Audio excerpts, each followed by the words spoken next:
morning, kabunsod. Guys, good morning internet. Papunta na naman tayo ngayon sa dagat. Solo flight pa rin. Kasi hindi pa, unable pa yung kabady ko. Masakit pa daw yung paa niya pero lakas gumala.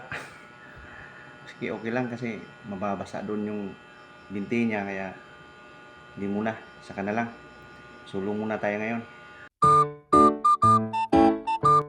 Hello guys, andito na naman tayo sa tulay ni David na walang hawakan. Sinong gustong tumawid dito, pwede. Tawid lang kayo.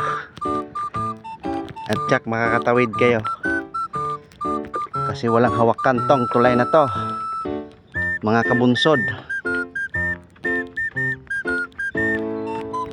Ayun na yung sasakyang pandagat ko.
Guys, nandito na tayo sa tuktok.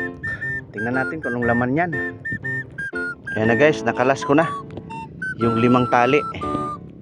Kasi pag hindi kakalasin yan, hindi pwedeng hahanguin to. Kasi kakapit to sa ilalim, hindi bibitaw. Ito lang yung isa, hindi ko pa kinalas. Kasi paano ko kung kakalasin to? Mawawala ka. Joke. Hindi nga kakalasin ko rin to. Kasi paghangaw niyan, dapat kalas lahat yung lubid, yung tali niya. Ayan na, konti lang yung huli. Mga 3 piraso lang yata.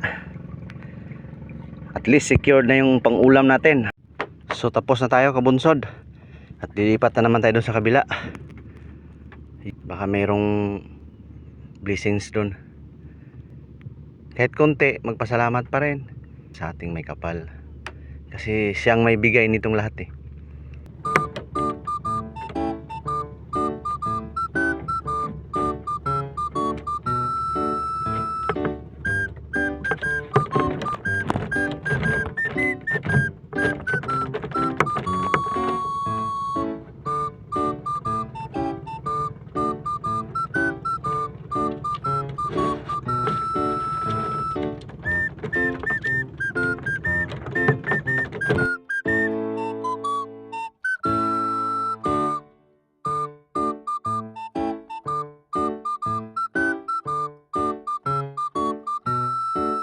Tapos na guys, dito na yung huli natin. Ay, huli ko lang pala. Ay, hindi pala, huli pala ng fish coral ko. Ito, pawis na pawis oh. Grabe, parang nag-jogging din. Maliligo ako ngayon kasi meron pang hangover sa laro kagabi, muscle pain.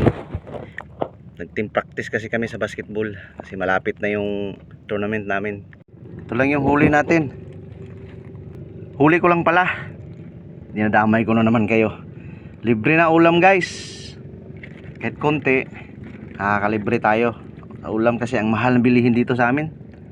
Grabe, piso pa naman yung gamit, kaso dollar yung bibilhin. Uwi na tayo guys.